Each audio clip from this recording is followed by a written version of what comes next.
அடுத்து ஒரு காரியத்தை பரிசுத்த ஆவியானவர் என்னோடு பல வாரங்களாக பேசிக்கொண்டிருக்கிறார்.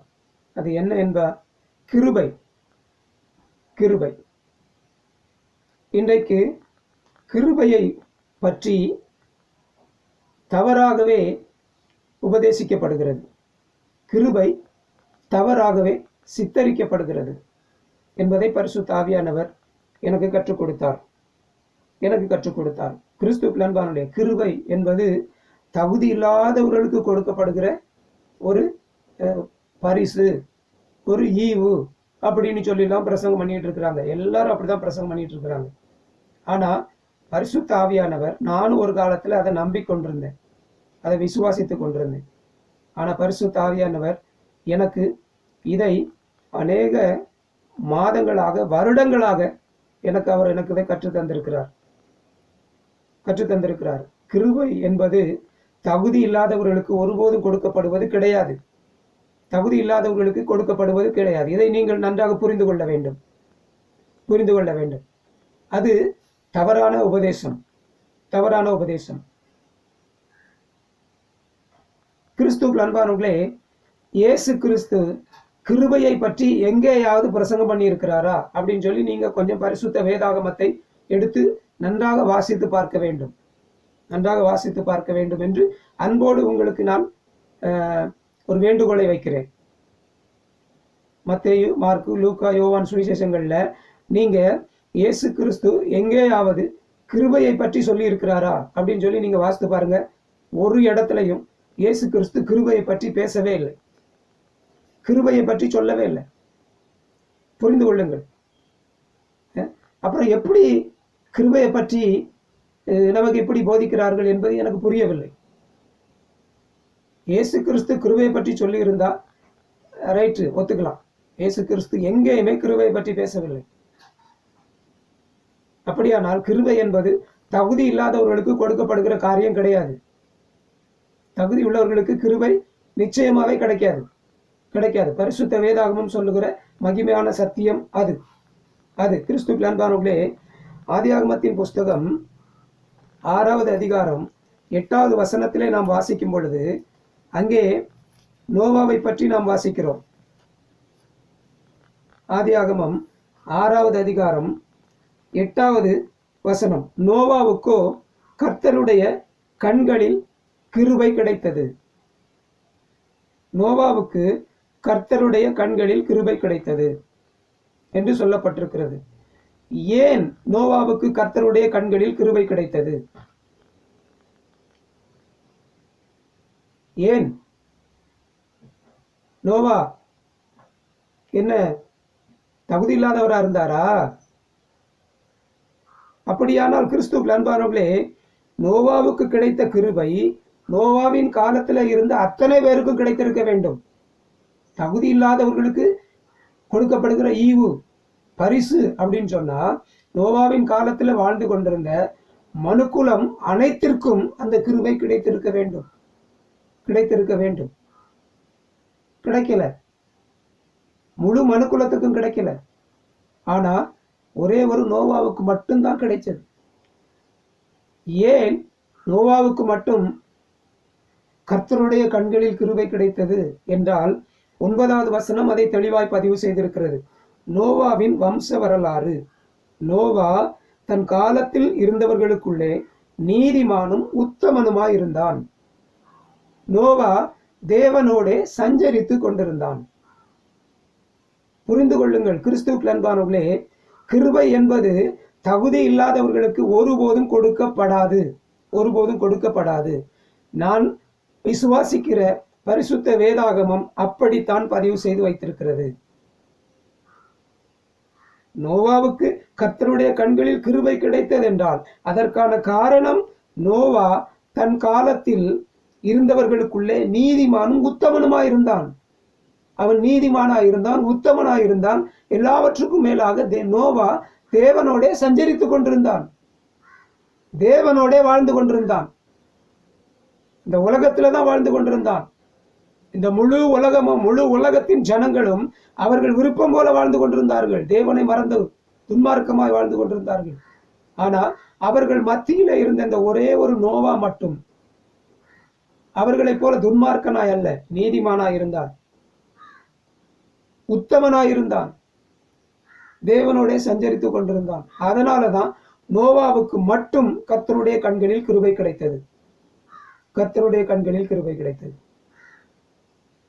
புரிந்து கொள்ளுங்கள். நமக்கு கற்றுக் கொடுப்பது போல தகுதி இல்லாதவர்களுக்கு கிருபை கிடைப்பதற்கு சான்ஸே கிடையாது. பரிசுத்த வேதாகமம் சொல்லுகிறது அது கள்ள உபதேசம்.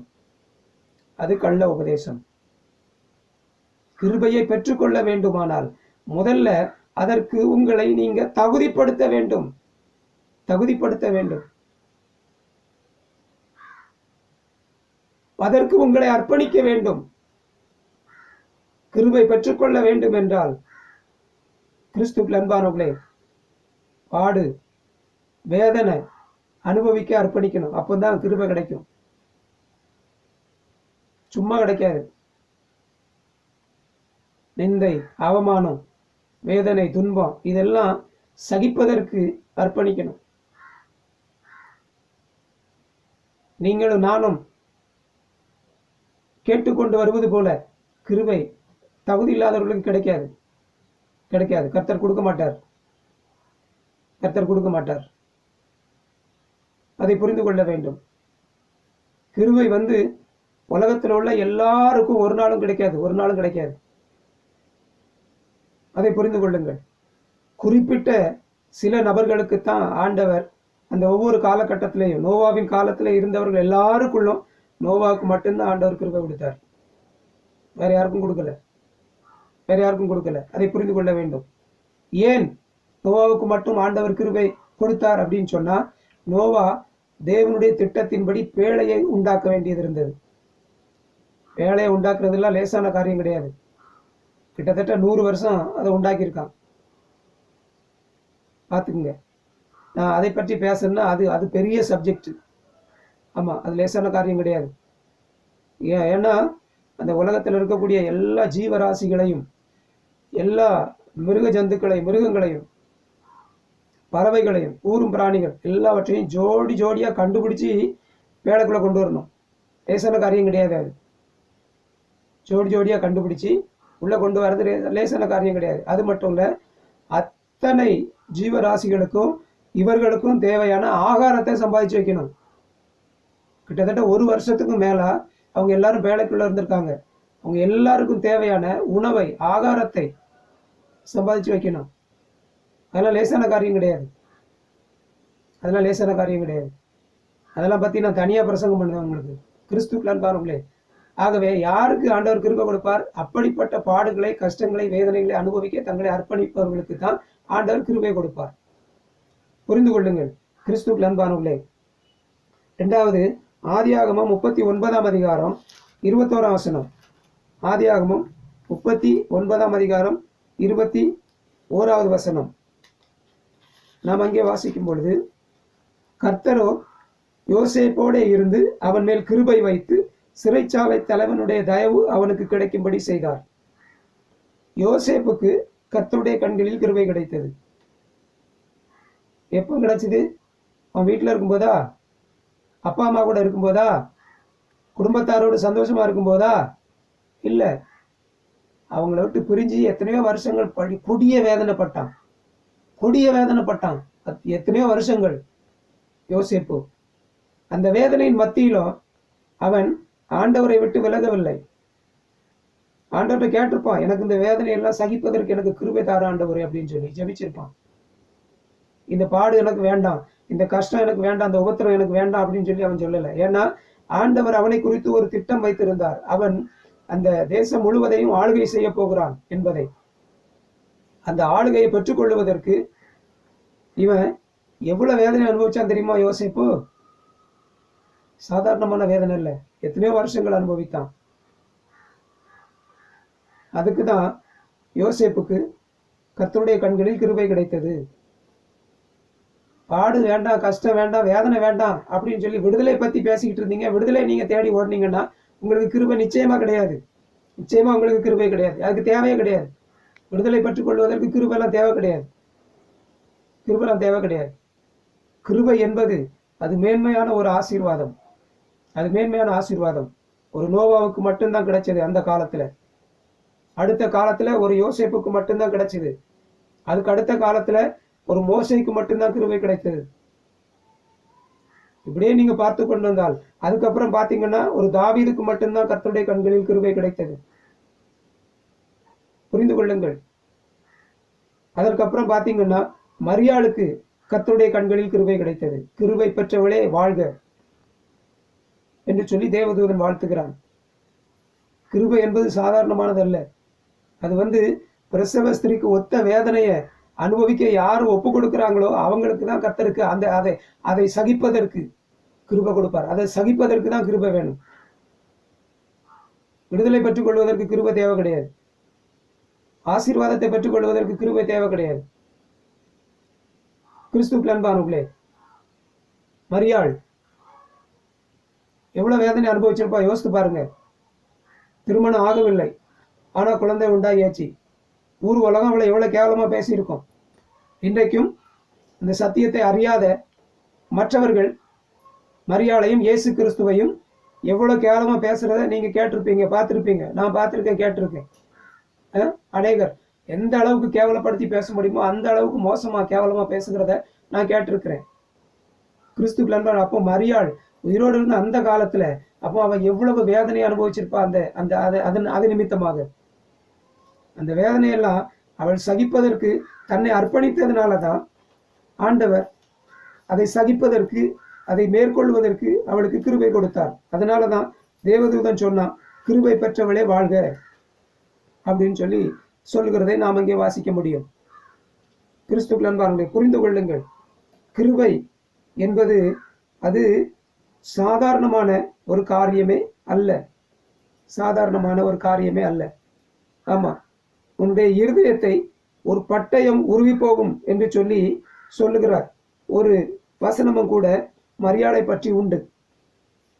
அந்த வசனத்தை நான் குறித்து கொள்ளவில்லை. கிறிஸ்துவுக்குள் அன்பானவர்களே, ஒரு இருதயத்துக்குள்ள ஒரு பட்டயத்தை வச்சு குத்தி அது உருவி போகணும். அந்த பக்கம் குத்தி அந்த பக்கம் வருது. அது எவ்வளவு வேதனை! அப்படிப்பட்ட ஒரு வேதனை மரியாளுக்கு.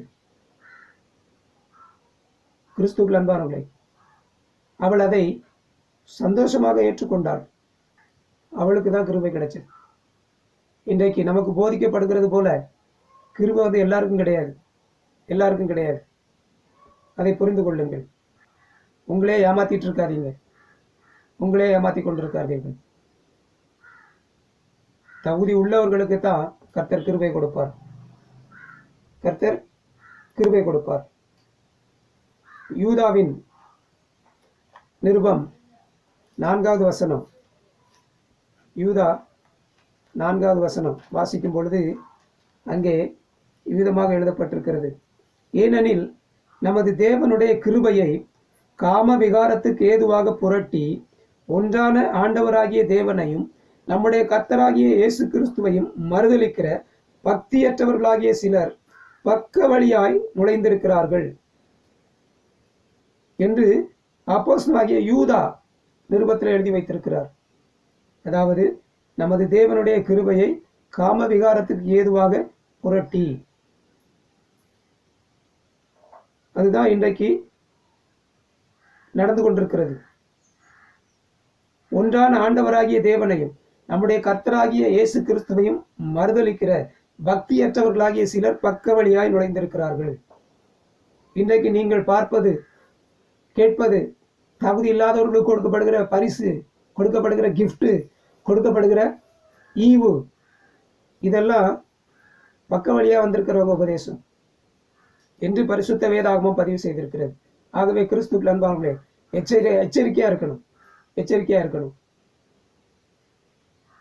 கிருபையை பெற்றுக்கொள்ள வேண்டும் என்றால் அதற்கு முதல்ல தகுதிப்படுத்தணும். கிருபை எல்லாருக்கும் தேவை கிடையாது. எல்லாருக்கும் தேவை. வாரம் போறவன் வழிபோக்கன் அவனுக்கெல்லாம் கிருபை தேவை கிடையாது. தேவன் யாருக்கு உங்களை கொண்டு ஏதோ பெரிய ஒரு காரியத்தை செய்ய வேண்டும் என்று திட்டம் வச்சிருக்காருன்னா அதை நிறைவேற்றதுக்கு உங்களுக்கு அவருடைய கிருபை வேணும். இல்லாத பட்சத்துல கிருபை தேவையில்லை. ஆகவே கிறிஸ்துவுக்குள் அன்பானவர்களே, கிருபை பற்றி இந்த சத்தியங்களை நாம் அறிந்து கொள்ள வேண்டும் என்று ஆண்டவர் விரும்புகிறார்.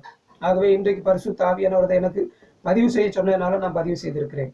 ஆகவே வஞ்சிக்கப்படாதீர்கள், ஏமாந்து போகாதீங்க, ஏமாந்து போகாதீங்க. கிருபையை பெற்றுக்கொள்ள வேண்டும் என்றால் முதல்ல உங்களை குறித்த தேவனுடைய திட்டம் என்ன, தரிசனம் என்ன, இதெல்லாம் நீங்கள் முதல்ல தெரிஞ்சிருக்கணும். தெரிஞ்சு அதுக்கப்புறம் தான் நீங்கள் அதற்கு உங்களை அர்ப்பணிக்கும் பொழுது தான் அதுக்கு ஆண்டவர் அதுக்கான கிருபையை தருவார். கிருபை என்பது சாதாரணம் அல்ல. ஆகவே கிறிஸ்துக்கள் புரிந்து கொள்ளுங்கள். அப்படிப்பட்ட கிருபைகளை பெற்றுக்கொள்வதற்கு கர்த்தர் உங்களுக்கு உதவி செய்வாராக. ஆமென்.